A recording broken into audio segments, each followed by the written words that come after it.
Muchísimas gracias por la palabra de presentación y muchísimas gracias al Tribunal Tributario para esta invitación que a nivel personal y como país, como Italia, como institución italiana, realmente agradecemos por la oportunidad de dar un punto de vista desde nuestro viejo continente sobre ciertos temas que hoy en día siempre más son temas no solo de debate entre académicos o entre tributaristas, sino son temas ya de opinión pública, de medios de comunicación. Y así un poco este camino, estos 40 minutos que tenemos juntos, me gustaría verlo así con ustedes. Agradecer de verdad a nuestra Presidenta, los magistrados del Tribunal y felicitarlo por estos 5 años. Se dice ya el Tribunal no es un bebé, ya empieza a ir al colegio. Y yo creo que esto precisamente es lo que tenemos que hacer todos juntos, o sea, buscar este ámbito, este espacio de discusión del derecho tributario que tal vez, me atrevo a decir, no en Panamá, sino casi en Centroamérica no existe. Yo creo que esto puede ser realmente un foro que habrá que impulsar aún más. Ojalá pudiéramos hacerlo como Italia, y en este sentido agradezco la presencia de nuestro embajador, que precisamente quiere dar esta señal, esta voluntad de buscar ámbitos de colaboración para que este foro sea siempre más un momento de reflexión y de, no solo académica tal vez, dentro de lo que es el derecho tributario y lo que podemos hacer para impulsarlo. Llegaremos a ver el porqué. Una cosa que me llamó muchísimo la atención cuando recibí la invitación fue hablar del tema de este congreso. Aquí estamos hablando de desafíos, estamos hablando de algo que mira a futuro. Yo creo que en el sector, sobre todo la cooperación internacional tributaria, realmente estamos mirando un futuro que desconocemos de momento. Para empezar, creo oportuno mencionar algo que yo por lo menos estudié hace unos años sobre cómo se calculaba tal vez un tiempo atrás la renta, los ingresos. Es una frase que muchos de ustedes, seguramente quienes estudian economía, conocen mejor que yo, y se habla de una renta que viene de la propiedad de bienes que siempre han sido la principal fuente de ingreso para la hacienda pública de los principales países. Propiedades de bienes. Este es un bien, esto se toca, se puede medir. Yo puedo saber cuánto es esta tarima en metros, porque no se mueve, no cambia. Y esta era la principal fuente de ingreso de los países más desarrollados de una época precisa, que es cuando escribe Adam Smith en el siglo XVIII, como sabrán, texto fundamental a nivel de teoría económica. Una riqueza que se puede medir, se toca, se ve, no la puede ocultar. Vamos a ver esta otra frase. No sé si les puede sonar a alguien, no sé si le viene de su estudio o no. Aquí hablamos de un juego que no da un resultado ni positivo ni negativo, da un resultado cero. Porque el dinero de por sí no se pierde o se crea y sencillamente se va moviendo de una disponibilidad de una persona a la otra. Este no es ningún famoso economista, sino el guión de una película de 1987, que es Wall Street, y que mucho dice de lo que ha pasado en los 20 años después. Escándalo financiero, Madoff, todo lo que hemos visto llegar. Hemos empezado, estamos hablando de un concepto de riqueza del siglo XVIII que se puede medir, como decía de esta tarima, a un concepto de riqueza que prácticamente casi no existe, que se produce solo moviendo algo que da un resultado cero. ¿Cómo puede una administración tributaria que de por sí tiene que medir la riqueza, digamos así, o tiene que medir los ingresos, debería de medir los ingresos para aplicar la tributación correspondiente, hacer y llegar a esto que todavía en el 87 no había internet, o por lo menos había, pero no estaba tan desarrollado como hoy, en una época donde yo, desde mi teléfono, escuchando tal vez aquí una ponencia, puedo mover mi dinero a otro lado, así de sencillo. Puedo comprar acciones en otro lado. Puedo abrir sociedades por vía telemática, donde consumo tal vez una película que compro aquí en Panamá, con una cuenta, tal vez, de mi país, de Italia, una tarjeta de crédito de donde tenga un banco, pongamos en Colombia, y voy a ver la película en un vuelo hacia Estados Unidos. Son problemas que hoy existen y que cuando se podía medir la riqueza no existían. Una de las respuestas precisamente para todo esto y este cambio de paradigma de lo estático a lo dinámico ha sido el tema de la cooperación, de buscar la manera para que se pudiera intercambiar la información que me falta. El caso de la película de antes, ¿cómo voy a saber mi cuenta corriente, dónde está radicada, cómo funciona no sé qué, si estoy tal vez generando un hecho imponible aquí en Panamá? A través de herramientas de cooperación, como dice el tema de la ponencia, de cooperación internacional, por ejemplo. Pero veremos que no solo. La cooperación internacional, no iré demasiado o no entraré demasiado en la parte técnica del cómo y de la regla que después será objeto de otra ponencia, pero me gustaría llegar a ciertos conceptos que yo creo son básicos para entender en qué ambiente nos estamos viviendo ahora y nos vamos a vivir dentro de 10 años posiblemente, o más. Primeramente se habla de cooperación cuando hay una operación. Yo no pido una cooperación internacional a un país para tener datos estadísticos. Para esto puede haber otras medidas, por ejemplo, en los tratados de libre comercio hay ciertas cláusulas, veremos la razón histórica por qué la hay. Yo voy a pedir algo, voy a hacer un requerimiento porque necesito para una actividad. Operación viene del latín, como saben ustedes, opus, hacer, cosas prácticas, cosas que se tocan, cosas que se hacen. Si no hay una operación, no debería de haber cooperación. Se puede pedir con otra herramienta, pero seguramente no con la cooperación internacional. Cuando ustedes escuchan todo el principio fundamental de la prohibición de la fishing expedition, o sea, de la expedición de pesca, de pedir datos de forma masiva sin una razón, es por esta razón. Porque la cooperación necesita de una actividad puntual. Yo no puedo pedir a Panamá todos los datos sobre los italianos que viven aquí. No tiene sentido. Y veremos cómo este paradigma está cambiando. Viene precisamente de esto. Pero la cooperación, también internacional, hoy en día, y veremos cómo ha evolucionado, puede asumir digamos así, puede ser de dos especies. Una cooperación que es multilateral y una cooperación que es multidisciplinaria. Como ve, aquí el tema ya del multi ha entrado siempre más y siempre más va a estar en el derecho tributario, sobre todo en la parte internacional, para todo el tema de intercambio de informaciones. Hoy en día hablar de cooperación bilateral queda un poco antiguo y veremos el porqué. Hoy en día hablar solo de cooperación en un tema como el tributario, olvidándonos de otras materias, se está quedando también un poco pequeño.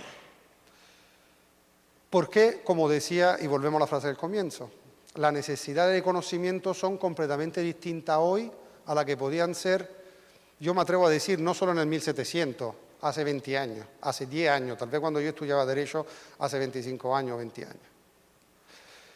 Vamos a empezar precisamente para definir un poquito qué es la cooperación multilateral y cómo se ha ido desenvolviendo en estos años. Todos ustedes saben muchísimo mejor que yo, así que no voy a hacerle perder el tiempo, cómo nacen los tratados de intercambio de información. Los tratados de intercambio de información nacen, sobre todo en Europa y en parte del Imperio Británico, pero sobre todo en Europa por una necesidad muy concreta. Había dos grandes países, Alemania e Italia, en el 1700 y 1800, que no eran estados, pero eran países.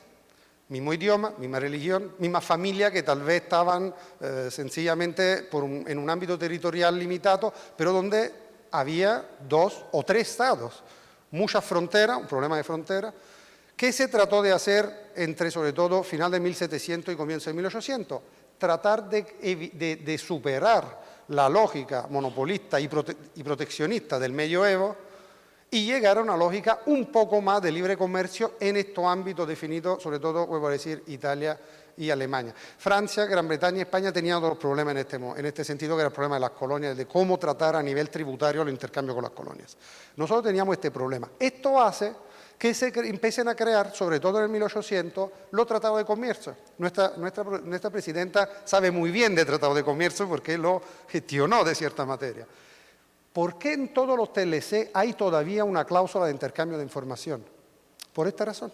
Porque ahí es donde hay los primeros tratados internacionales que hablan de intercambiar información sobre ciertas operaciones comerciales. En aquel momento no pensemos en impuestos internos que prácticamente no existían. El tema evoluciona, no vamos a perder mucho tiempo, para llegar en los años, después de la Primera Guerra Mundial, a la Constitución de la Sociedad de las Naciones. Ahí lo saben perfectamente, 1922, primer grupo de trabajo para crear un modelo de convenio sobre la doble tributación y una serie de actas o de convenios, de protocolos de naturaleza tributaria, entre los cuales están los de intercambio de información. En 1922 había solo 4 países, entre los cuales precisamente Alemania e Italia por esta razón, porque era lo que teníamos experiencia. Cuando acaban los trabajos en el 1928 había muchos más países, y esto sí me gusta compartirlo con ustedes, ya lo sabrán, entre cuáles de la región Argentina y Venezuela, no es un caso.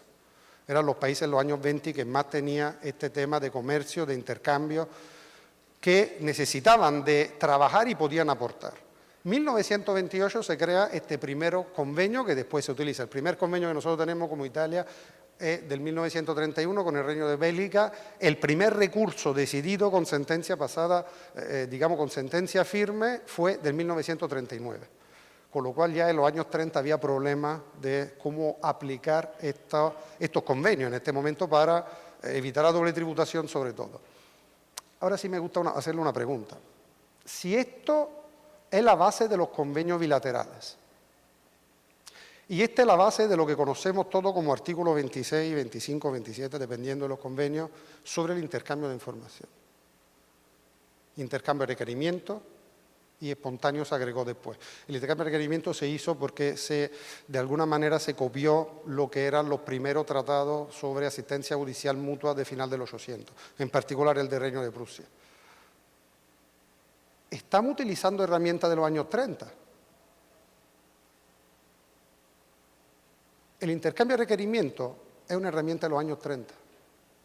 Se creó en el 1928, más o menos de la forma que conocemos ahora. Sí, después se fue ampliando. Una pregunta a mi amigo aquí de Venezuela. Tú viniste en avión, ¿no? No sé, con Copa, con una X compañía. ¿Tú para venirte de Venezuela utilizarías este avión?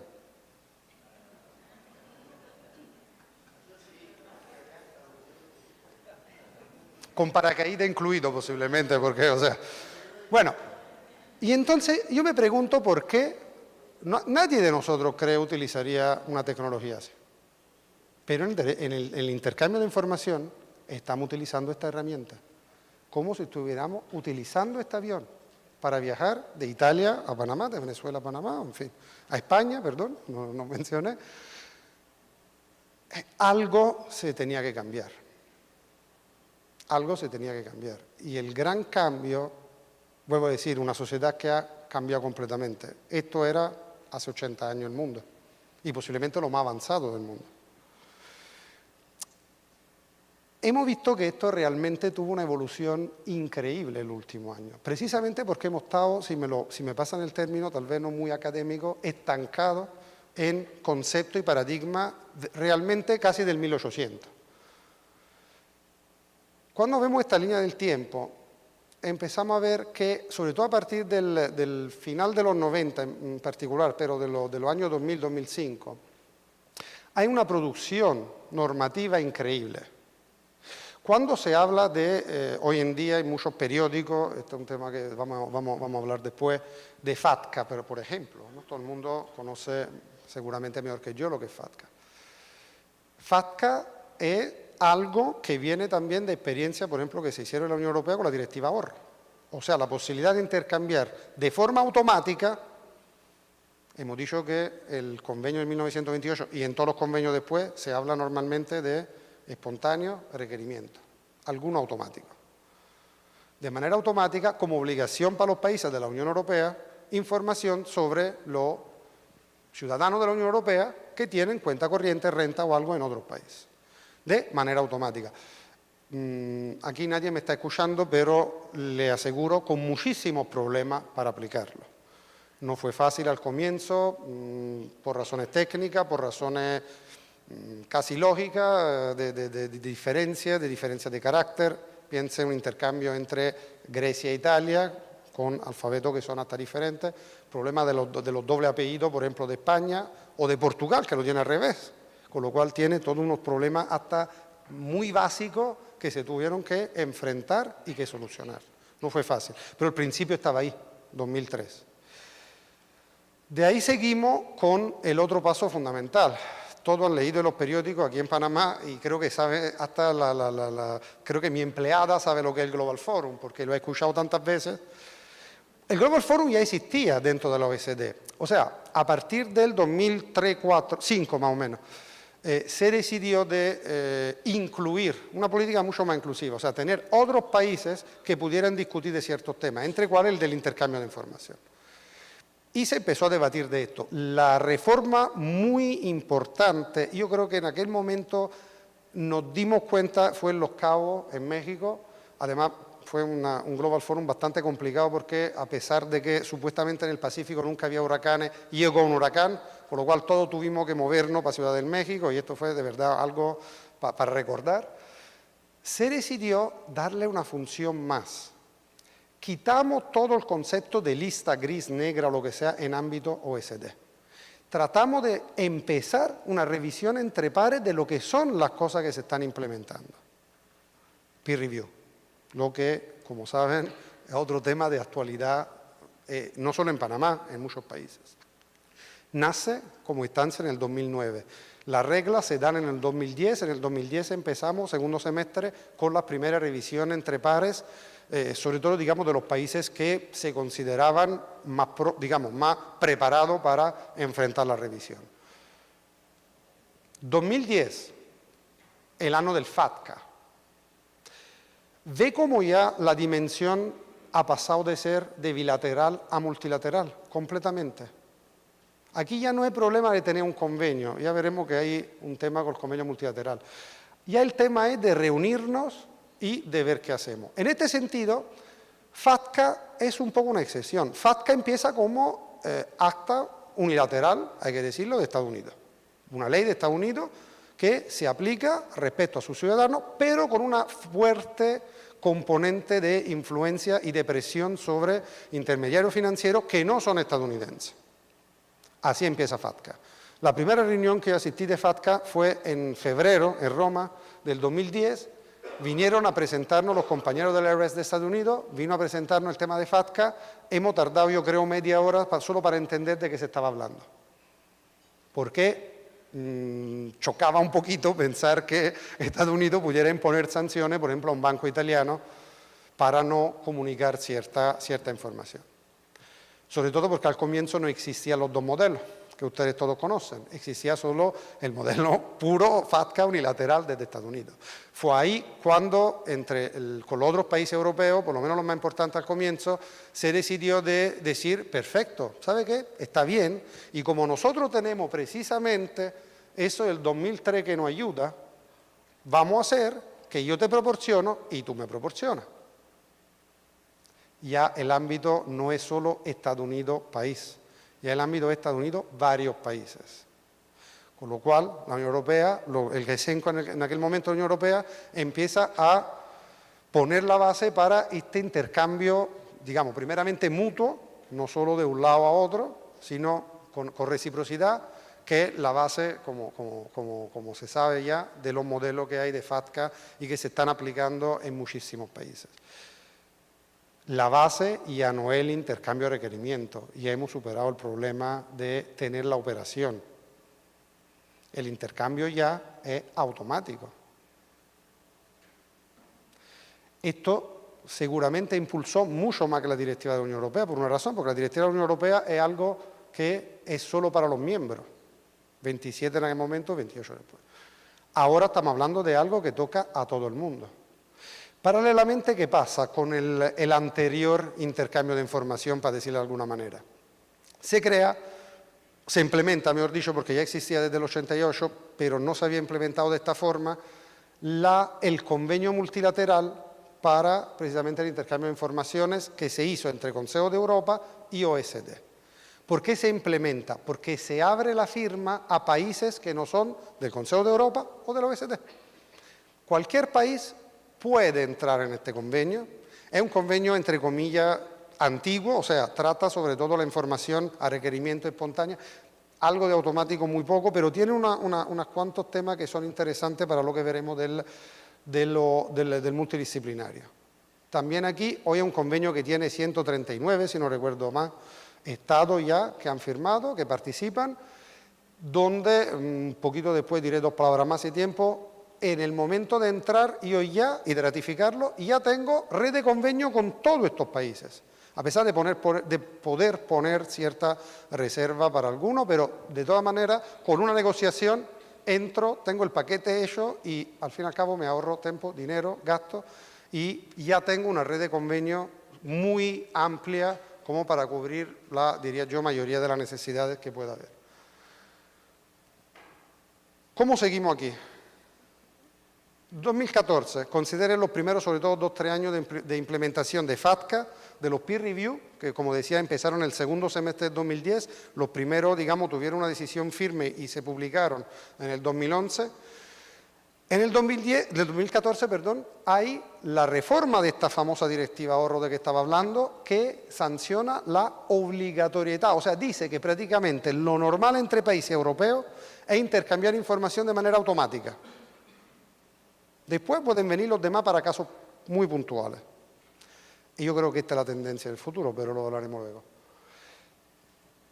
El 2014 es el año fatídico del CRS, otras palabras que se conoce. 2014, ¿qué quiere decir? A nivel de OECD se firma en Berlín, o sea, durante el Global Forum, en Berlín se firma, no solo con países OECD, sino con muchos más, lo que es el convenio, digamos así, multilateral por la aplicación del intercambio automático de información según un estándar que se llama Common Reporting Standard, que es el libro, el Purple Book, se le dice en ámbito OECD, que ha sido, lamentablemente o no, tema de discusión, y lo saben muy bien, también aquí en Panamá, se aplica, no se aplica, cómo lo vamos a aplicar, vamos a entrar en este estándar o no, bueno, todos temas que se han discutido no solo a nivel político, de técnico, más bien, sino a nivel de prensa, a nivel de transmisiones televisivas, de medios, o sea, esto ha sido un tema realmente importante aquí en Panamá y no solo en Panamá.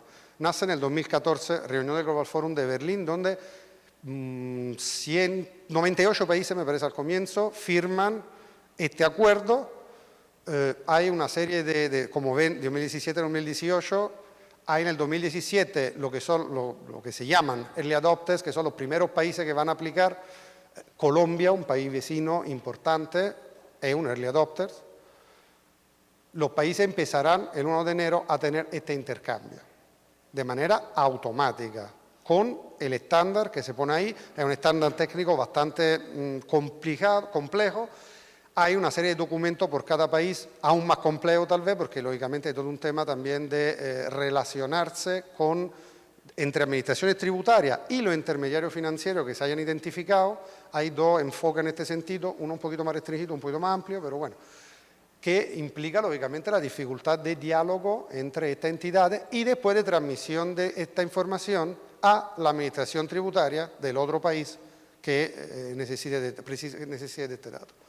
Y en el 2018 se puede decir que llegaremos a que el CRS será un estándar para, diría yo, ya casi prácticamente todos los países del mundo, todas las jurisdicciones realmente relevantes, y a esta altura, tenemos que decirlo, también Panamá entra en este 2018, en este momento, creo fundamental de ver cómo cambiará este mundo. ¿Qué viene después? Yo antes le adelanté algo, pero después voy a decir algunas palabras más. El intercambio de requerimiento está muerto, o por lo menos está en coma.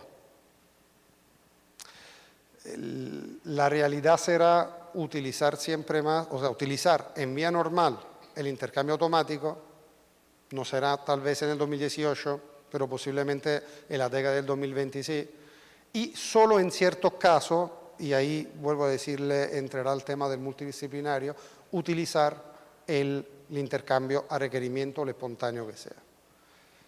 Esta es la tendencia, tengo que decirlo, que guste o no guste, pero esto es a donde va más o menos el mundo y yo tengo también mi idea del porqué. Dos palabras para no robar demasiado tiempo en este ámbito a lo que es el convenio multilateral, el CRS, y la ventaja un poco que da. No porque uno tenga que promocionarlo ni nada, pero yo creo que es una herramienta bastante interesante para ciertas cosas. Primeramente, como le decía, la posibilidad de entrar en un convenio donde de momento no tengo que negociar con nadie.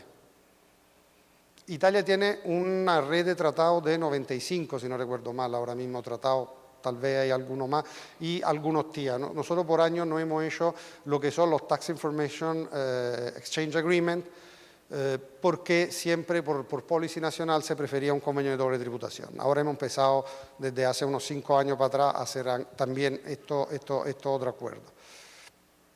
Negociar 90 acuerdos es complicado, es costoso. Cada uno tiene un problema, cada uno, sobre todo si es un convenio de doble tributación, puede tener alguna particularidad que vienen de la negociación, como lógico, y que implican un trabajo a nivel de sector privado a la hora de asesorar a los contribuyentes, de contribuyente a la hora de saber que se le va a aplicar y de tribunales a la hora de saber cómo juzgar, que es muy complejo. El estándar de la OECD está ahí, por supuesto. Nosotros hacemos convenios como país OECD según el estándar de la OECD. Muy bien. ¿Cuál estándar de la OECD? Si le estoy diciendo que el primer convenio lo tenemos el 31. Hay convenios de los años 50, de los años 60, de los años 80, completamente distintos al modelo OECD.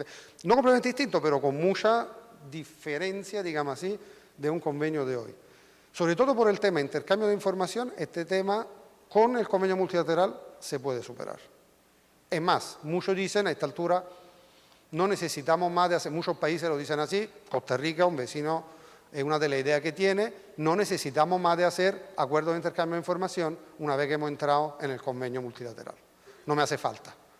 No tengo que decir nada con Italia puntualmente que no esté ya en el convenio. Hay una autoridad, digamos así, central única, con lo cual se puede de alguna manera tener interpretación y todo esto uniforme por todo. Y esto me sirve, como lo estaba diciendo, para lo del multidisciplinario. Hay un tema fundamental que está aquí, que digamos así, en la versión actual, el intercambio de información, cuando el país requeriente pida al país requerido de utilizar esta información para un ámbito fuera de lo tributario, le puede pedir al país requerido que así sea. El país requerido, lógicamente, tiene toda la libertad de decir que no. Pero este es fundamental por lo que le estaba diciendo. El intercambio a requerimiento va a ser en futuro posiblemente limitado a los casos donde haya investigaciones, fraude, donde haya un componente multidisciplinario, donde necesito no solo esta información que me viene de manera automática, sino un valor agregado más por parte del país requerido. Y esta es la base jurídica, también el modelo de convenio tiene un wording similar, tiene una sentencia, tiene una frase similar, para que se puedan utilizar esta información tributaria también fuera de lo clásico ámbito, digamos así, de las administraciones tributarias, del ajuste de impuestos, de la liquidación de impuestos. Cierres, como les decía, hay cierta complejidad, pero se simplifica la vida porque por fin se ha recogido mucha de la experiencia del FATCA, más la experiencia que se hizo en otro ámbito, y tengo que decirlo en particular de la Unión Europea, para tratar de tener algo que sea lo más coherente y lo más amplio posible a la hora de intercambiar información. Es un documento bastante complejo. La ventaja, ¿cuál es? Superar toda esta experiencia, se lo digo, mala, que, por ejemplo, nosotros europeos tuvimos. Cuando yo fui jefe de la Oficina de Inteligencia e Intercambio de Información para la Guardia de Finanzas, yo le digo que para nosotros aprovechar el 5% de la información automática que nos venía de otra jurisdicción era muchísimo, era un gran resultado, era un discurso de calidad de la información muy bueno. El 5%, y estoy hablando de 2010, 2011, 2009, no estoy hablando del 1980. El 5% para nosotros era un resultado. Los demás, sencillamente, no nos servía. No se entendía, había problemas, había errores, no se entendía qué nombre ponían. Stefano, estaba escrito Estefano y el programa no lo agarraba, en fin. Ahora, la pregunta no es mi ventaja, el 5% para mí. Mi pregunta es cuánto ha costado esto al otro país. Posiblemente dinero, recursos, gente que ha trabajado. Se ha tratado precisamente de poner todos esos problemas ahí y de de alguna manera, de llegar a una solución también técnica que pudiera superarlo. Esto yo creo es lo bueno que tiene el estándar. Tener algo común para poder hablar entre diferentes administraciones y favorecer este proceso que, vuelvo a decir, llegará. Como les decía, hay muchas palabras que ya son en los medios. Ya los periódicos hablan perfectamente hoy en día de CRS, de BEPS, de intercambio automático. La gente opina, vas leyendo tú las opiniones después, hay gente que parece que son profesores de Derecho Tributario y que saben más que nosotros. Hay mucha resistencia, porque se ve mucho como una afectación, como un tocar intereses muy personales, muy privados. Yo no, vuelvo a decir, no me toca a mí ni vender un producto ni nada. Como observador digo, que pueda gustar o no, este es el futuro. Pero este es un futuro que no viene del ámbito tributario. Esto es, puse una foto de la compañía italiana para que no fuera nada contra un sector económico u otro, un operador económico u otro. Esta es una tarjeta de membership, digamos así, los puntos, las millas y todo lo que creo todos conocemos. Cuando yo me doy de alta en un programa así, estoy dando una serie de datos personales. Estos datos personales se van conectando con otros datos, por ejemplo, los de pago, como yo pago mi tarjeta, con qué tarjeta de crédito pago, con quién viajo, a quién le regalo un pasaje gratis con mi milla, puesto que lo sea. Yo, de las veces que he viajado, siempre he visto las personas de las edades más diferentes, que lo primero que le dicen a la señorita del check-in, al señor del check-in es, ¿me puso la milla, por favor? Sí, averiguó. O sea, gente que yo creo que hace un viaje al año, pero está pendiente de que le pongan su milla en su programa de fidelidad y todo esto. Y esto hay en supermercados, hay, bueno, ustedes lo saben perfectamente, en cualquier cosa. Nosotros estamos vendiendo nuestra información personal, nuestros datos, nuestro hábito, nuestra tendencia también, orientación sexual, religiosa, lo que sea, porque todo se puede leer de los hábitos de gasto, de dónde uno se mueve, de con quién se mueve, a cambio de tener la posibilidad de hacer un pasaje electrónico por internet, de hacer una operación de banca en línea, y esto a nadie le molesta. Para 4 millas que nos dan o para un billete al año que tal vez logramos, un pasaje al año que logramos tener. A esta nadie le molesta. Este es el precio que tenemos para tener internet. Internet, lo saben, es una tecnología militar. Cuando va a lo civil, al comienzo, era sencillamente una manera para entrar en grandes bibliotecas, o sea, acceder a un dato que estaba ahí. Después hemos evolucionado y somos nosotros los que ponemos los datos, porque las redes sociales son así. Nosotros queremos y pretendemos estos servicios. Yo pretendo con la administración pública de ver mi expediente donde está por internet. Esto tiene un precio. No por la administración pública, pero para el sector privado sí. El precio es este, que nosotros estamos dando esta información. Ahora, para mí, si esto es lo que está ocurriendo, no podemos pensar que la administración tributaria ahora no tenga derecho a tener cierta información que tal vez tiene la operadora de mi aerolínea o lo que sea. Es el punto. Nosotros estamos ahora mismo cediendo ciertas cosas porque es el precio que nos guste o no para tener ciertos servicios. Hoy en día los servicios, no solo lo pretendemos nosotros, es que casi no hay otra manera de tenerlo, sino en línea, y esto es el precio. Esto es el por qué el automático ya ha llegado a ser, hay que decirlo, un estándar. Ninguna otra razón. No, en este sentido no creo yo que hay que ir muy lejos. Es sencillamente un reflejo del mundo donde vivimos. Dejamos aparte una cooperación que era multidisciplinaria. Yo creo que me estoy largando demasiado, aquí me van a reñir con el reloj ahí. En el 2010 hay un documento fundamental que no tiene nada que ver con lo tributario.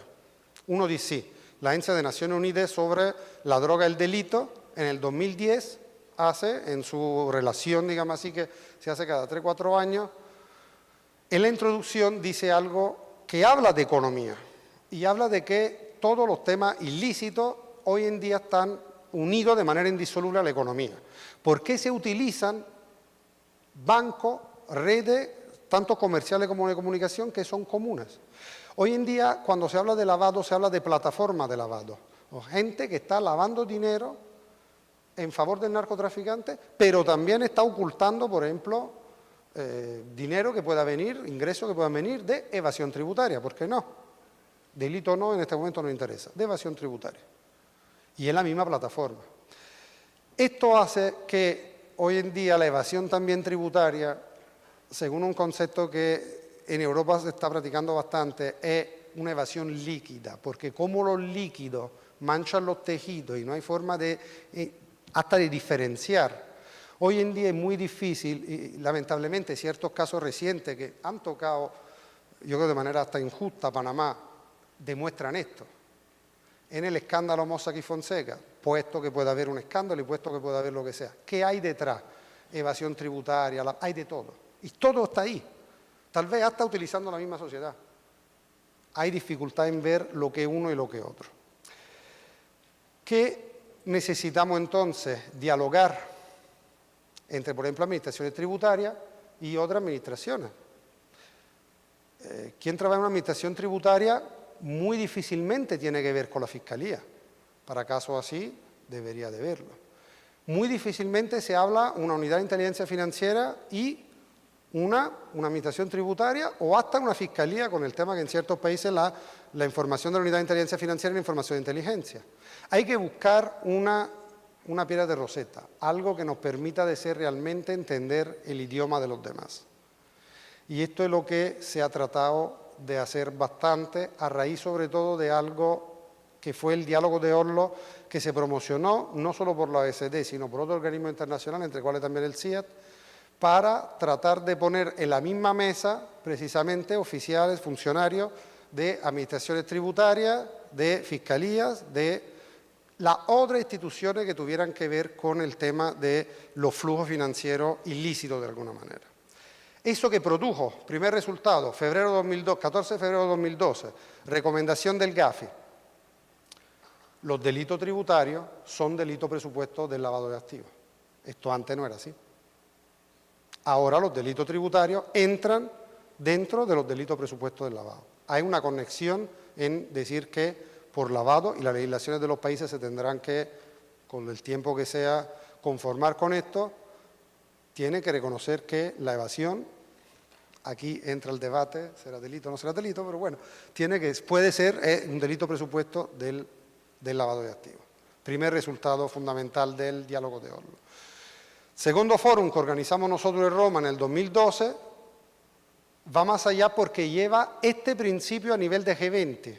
El G20 está teniendo, volvemos al tema del multilateral, una trascendencia fundamental. BEPS viene del G20, no lo he dicho antes, pero el cambio y la reforma del Global Forum viene del G20. Ahí también, en las conclusiones del G20, precisamente, sin largarme demasiado, se va mencionando estos resultados como una línea de trabajo. Línea de trabajo que en ámbito internacional se está desarrollando sobre tres pilares fundamentales. Cooperación entre organismos, mejorar la cooperación entre organismos diferentes. Créanme que nosotros somos en Italia un caso un poco peculiar, porque hay un organismo como la Guardia de Finanza que tiene amplios poderes, tanto en ámbito tributario, de policía judicial y otros ámbitos, y ámbitos de inteligencia financiera como FIU.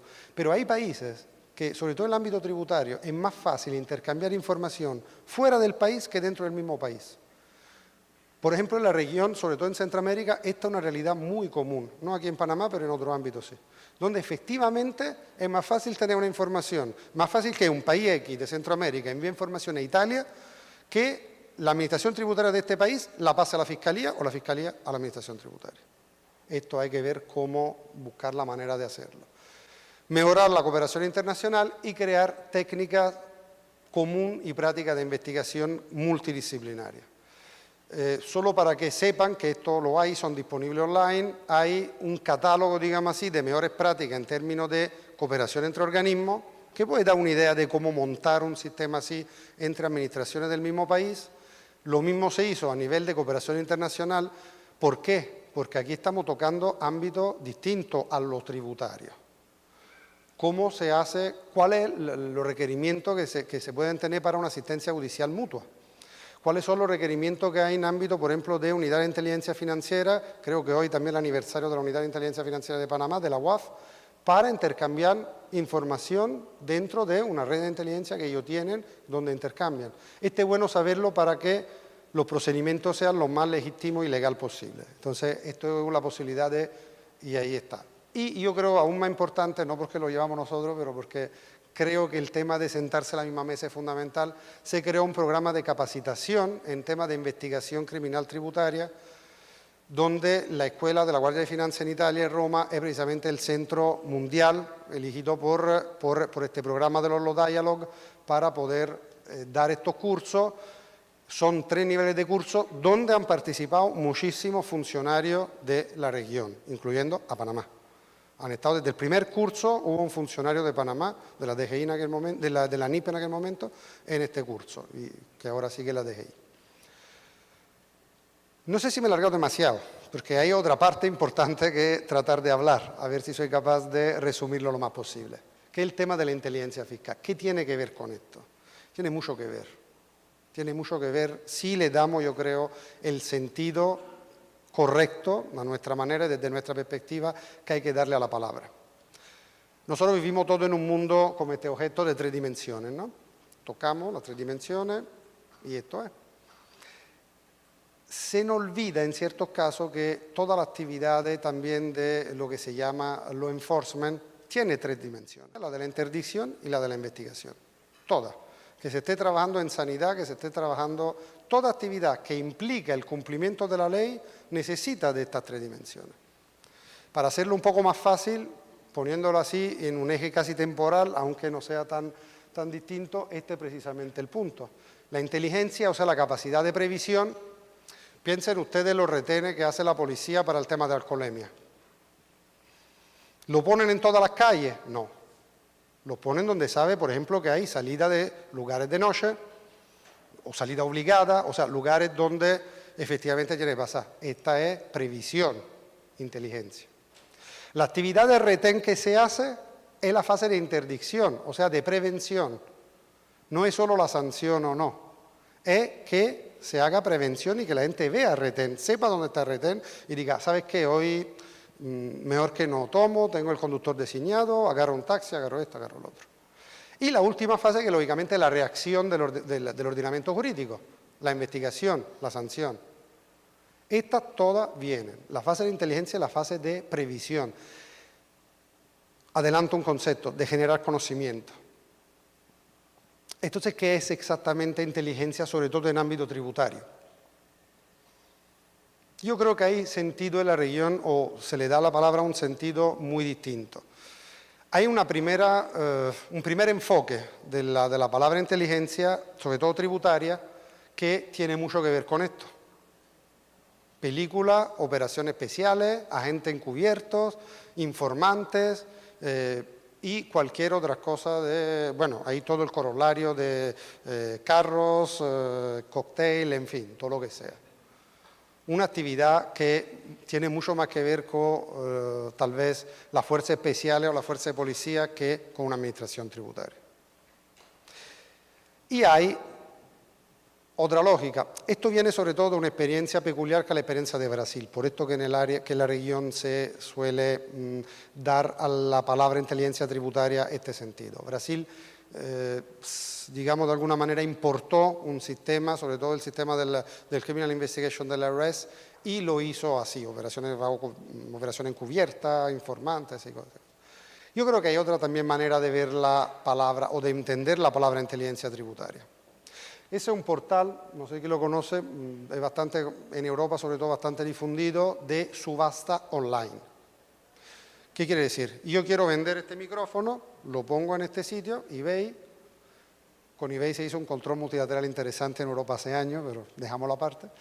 Y se subasta el valor de este micrófono.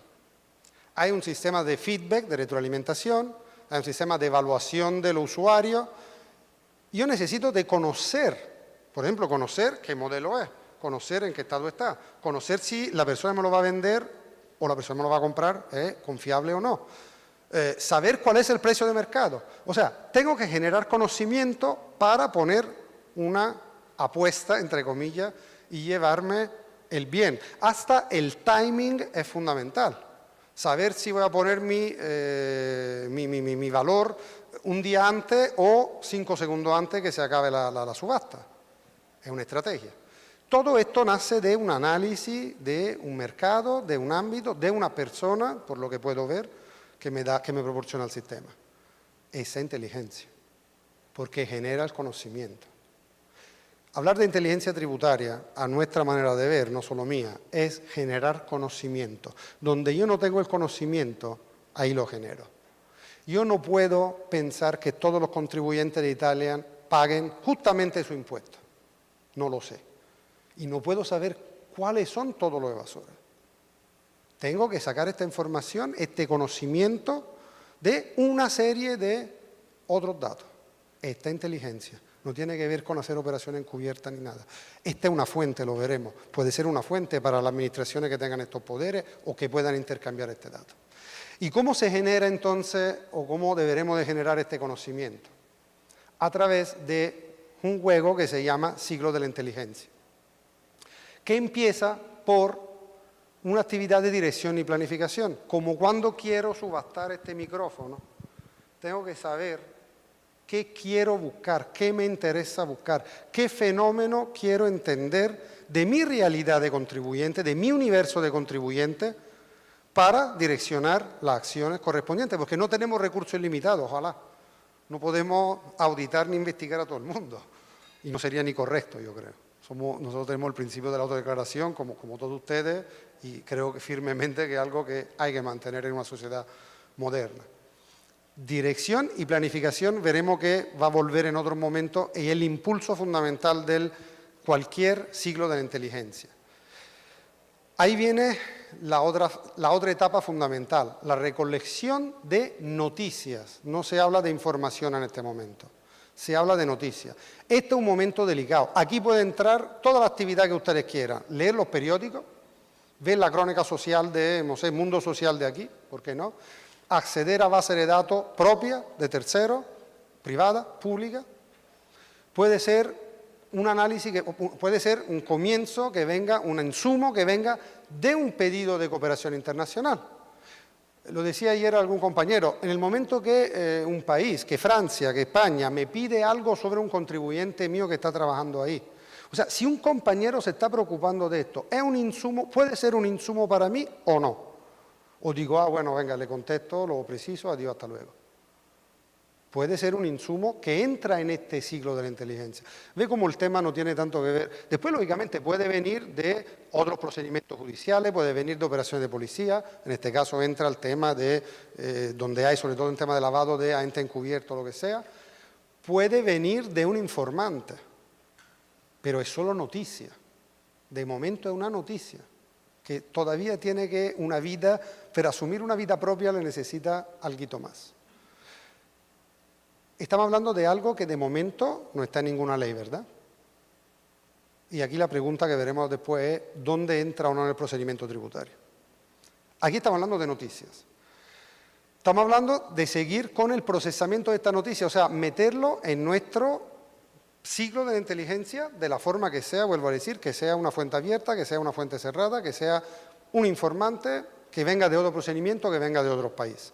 ¿Cómo lo vamos procesando para hacerlo de alguna manera homogéneo con con cómo nosotros tratamos la información en general?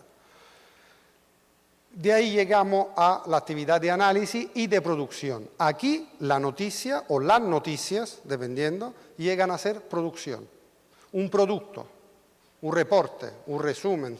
Normalmente se habla de reporte y resumen de inteligencia de manera técnica. O sea, resumen es algo un poco más amplio, reporte es algo más puntual. Para hacerle un ejemplo, si tengo una información puntual, una noticia puntual sobre droga, por ejemplo, ocultada en o mercancía de contrabando en un contenedor, esto posiblemente es un reporte de inteligencia.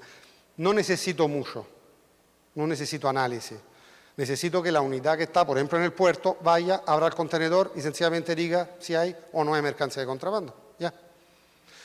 Una noticia que tiene que ver, por ejemplo, con un fenómeno de evasión tributaria amplio en un sector económico de un contribuyente, casi seguramente necesita un análisis importante antes de darla a la unidad de fiscalización. Necesita, por ejemplo, comprobarla con otra fuente de información, por ejemplo, con mucha base de datos, con la base de datos propia de la administración. Todo este trabajo es precisamente el análisis que llega a un producto. De noticia pasamos a producción. Estamos dentro de la administración tributaria todavía, es más, aquí deberemos de estar dentro de la unidad de inteligencia o como se llame en los países que sea. Un tema fundamental, lo que se dice un poco del sigilo, del secreto. Yo creo que se pueda confundir un poco este tema. Aquí no se trata de hacer algo sigiloso o secreto porque estamos tratando de hacer algo, como decía, de película, de 007 o lo que sea.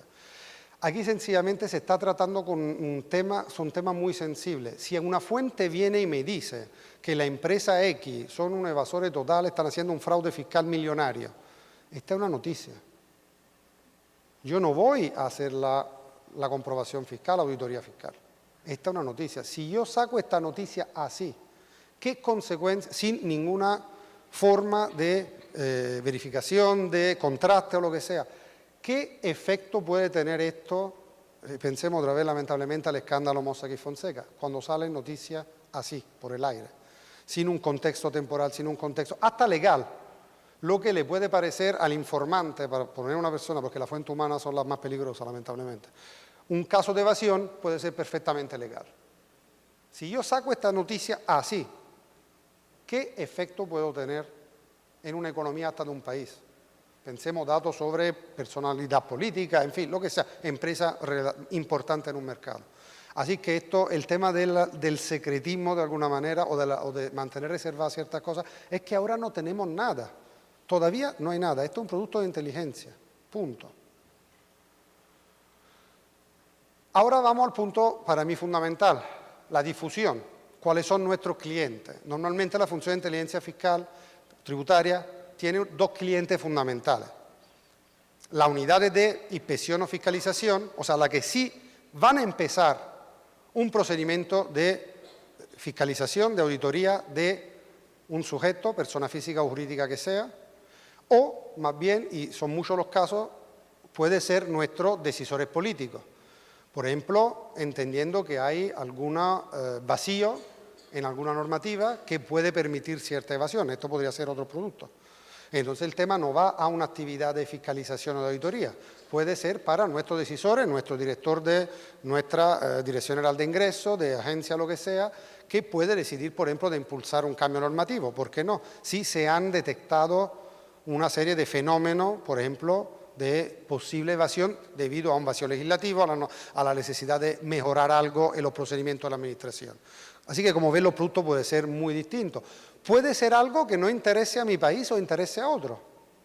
En este sentido, yo creo que el intercambio espontáneo es una manifestación de madurez de la Administración muy importante.